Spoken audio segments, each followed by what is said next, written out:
আর বাতিল না, এরা চেহারা দেখায় না, কারণ বাতিল যারা এরা মনে মানুষ হিসাবে খোদার কসম মরার পরে এদের চেহারা জানোয়ারের চাইতে নিকৃষ্ট হয়ে যায়। ডান হাত তুলে বলো ঠিক কিনা?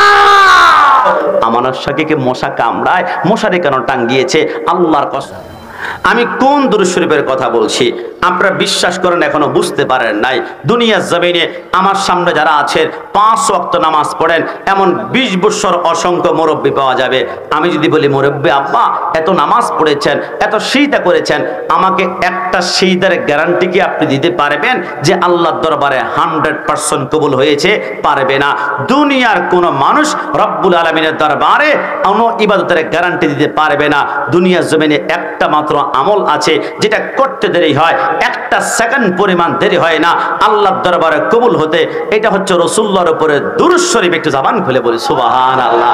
আমি অনেক চিন্তা করলাম কিন্তু দুরূদ শরীফের ভিতরে এমন কি আছে যেটা করতে দেরি হয়, একটা সেকেন্ড পরিমাণ দেরি হয় না কবুল হতে। আমরা দুরূদ শরীফের প্রথমে কি পড়ি বাবা? আল্লাহুম্মা সাল্লি আলা, আল্লাহুম্মা সাল্লি আলা। সারা জীবন পড়েছি, কখনো কি অর্থ জানার চেষ্টা করেছি?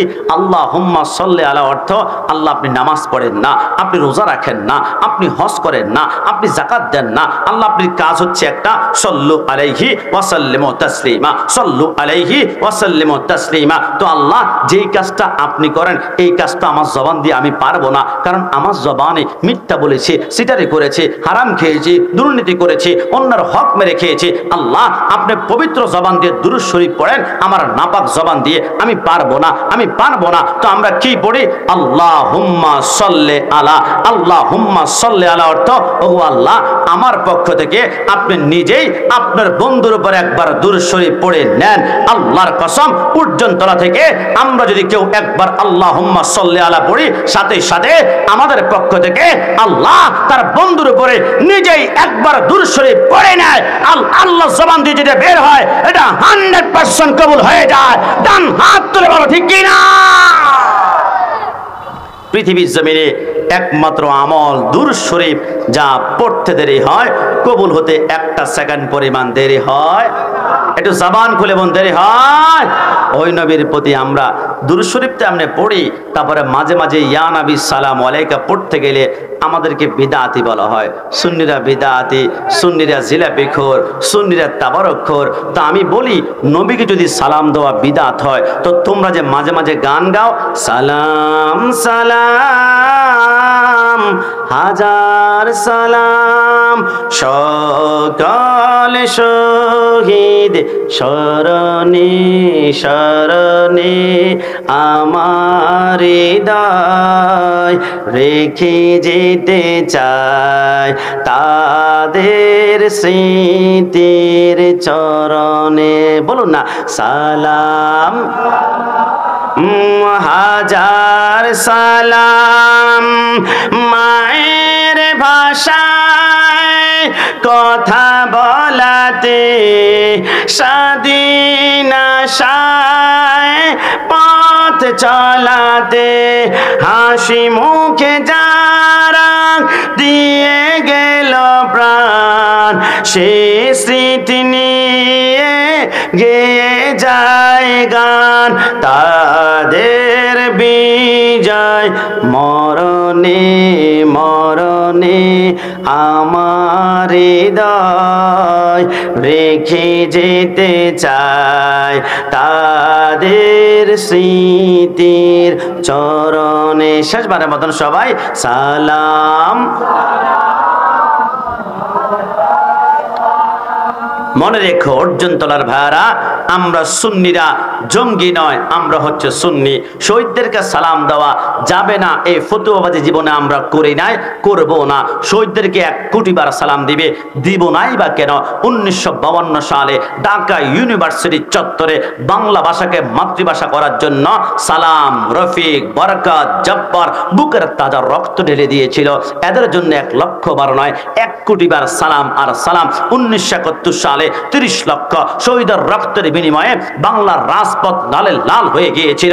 ওদেরকে আমরা 1 লক্ষ বার নয় 1 কোটি বার সালাম। কিন্তু আমাদের প্রশ্ন, যেই নবী দুনিয়াতে আগমন না করলে একজন শহীদ তার শহীদের মর্যাদা পায় না, যেই নবী দুনিয়াতে আগমন না করলে একজন শহীদ তার সম্মান পায় না, ওই নবীকে যারা সালাম দিলে বিদাতি বলে, খোদার কসম মরার পরে এদের চেহারা পচে দুর্গন্ধ বের হবে।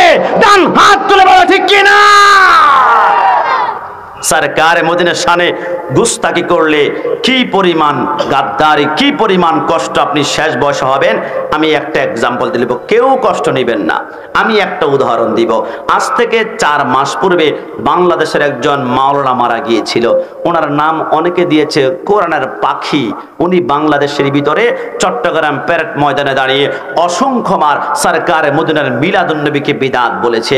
ওই লোকটা সারা জীবন ইয়া নবী সালাম আলাইকা করেছে, কিন্তু একটা দলে গ্রুপে যোগ দেওয়ার পরে যখন এমপি পদ পেয়ে সংসদের মধ্যে গেল, সে বলে ইয়া নবী সালাম আলাইকা বলা যাবে না, এটা হচ্ছে বিদাত। সারা জীবন আমার নবীকে মরা মাটির সাথে মিশে গিয়ে বলেছিল। সেই লোকটা চট্টগ্রাম প্যারেড ময়দানে দাঁড়িয়ে বলেছিল, আমানত শাকিকে মশা কামড়ায়, মশারি কেন টাঙ্গিয়েছে?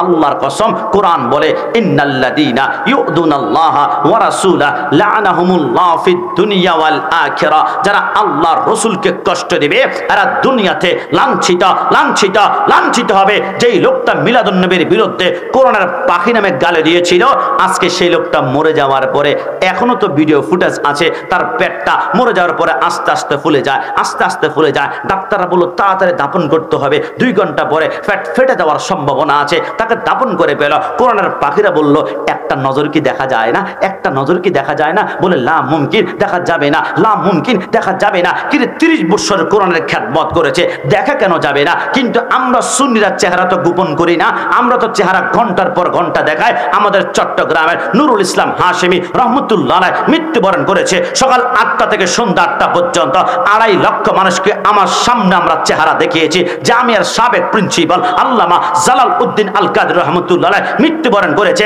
তার চেহারা 2 লক্ষ মানুষকে দেখিয়েছি। শায়রে মিল্লাত আল্লামা ওবায়দুল হক নঈমী, হযরতে আবদ শাল মাদানী আর হযরতে রাজবি শাহ হুজুর মৃত্যুবরণ করার পরে লক্ষ লক্ষ মানুষকে আমরা চেহারা দেখিয়েছি। আমরা চেহারা একটা কারণে দেখাই, আমরা জানি সুন্নিরা যেহেতু নবীকে নূর মেনেছে, মৃত্যুর পরে এদের চেহারা নুরানি, আর বাতিল না, এরা চেহারা দেখায় না। কারণ বাতিল যারা, এরা মনে মানুষ হিসাবে খোদার কসম মরার পরে এদের চেহারা জানোয়ারের চাইতে নিকৃষ্ট হয়ে যায়। ডান হাত তুলে বলো ঠিক কিনা? খবরদার, নবীর পক্ষে কথা বলে বিদায়। আজকে আমাদেরকে গালি দেয়, আমরা নাকি গরম সুন্নি।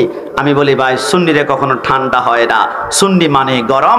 রসুলকে মাটি বলবা, মাথার রক্ত গরম হয়ে যাবে। নবীকে আমার মতো বলবা, মাথার রক্ত গরম হয়ে যাবে। নবীকে মরা মানুষ বলবা, আমরা নিজেকে কন্ট্রোল করতে পারবো না। নবী আমার জিন্দা নবী। এই জন্য আমাদেরকে সুন্নি বললে আমরা বলি তাদেরকে ওহাবি। এই জন্য আপনাদের প্রিয় গিয়াসউদ্দিন তাহেরিয়া সাহেব সুন্দর একটা ডায়লগ বলেছিল, এই মাটি তো এসেছিল না, তিনি বলেছিলেন আমি তো বালা না, বালা লইয়া থাইকো। তো আমরা মাঝে মাঝে বলি ওহাবি বালা না, সুন্নি হইয়া থাইকো। কথা বলো ঠিক কিনা?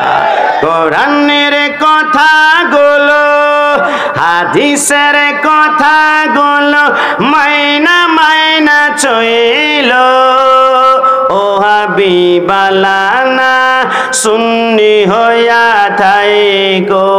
কি আপনারা ভয় পাচ্ছেন? কি কোনো আক্রমণ হওয়ার সম্ভাবনা আছে? বলেন, সুন্নি পড়েছে আমরা খুশি নাকি বেজার? না 2 হাত তুলে আল্লাহকে দেখান, খুশি না বেজার? দেখি যারা সুন্নি পড়েছে খুশি, শুধু তারাই জবান খুলবেন। যারা বেজার, এদের জবান আমাদের প্রয়োজন নাই। এক আওয়াজে কোরআনের কথা গুলো, হাদিসের কথা গুলো মাইনা চইল, ওহাবি বালানা, সুন্নি হইয়া থাইকো। সবাই ওহাবি। নামাজ রোজা ইমান তাজা করিবা সকলে, ওলি আল্লাহ গাউস কুতুব সবাই নামাজে পড়ে।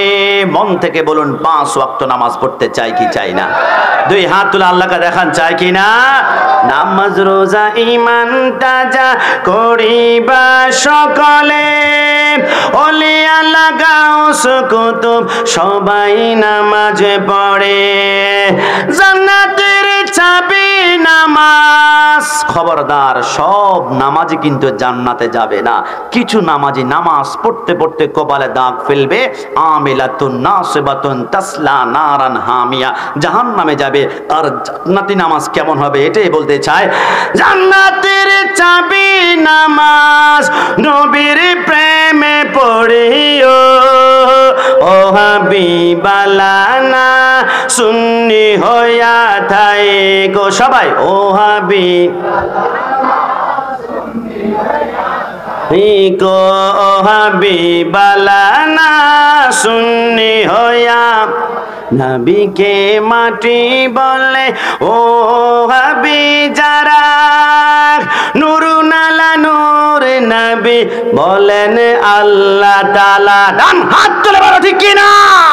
নবীকে মাটি বলে ও হাবি যারা, নুরুন আলা নূর নবী বলেন আল্লাহ তাআলা। নবীর নূরে সবই পয়দা, হাদিস খুইলা দেখো, ও হাবিবালানা সুন্নি হইয়া।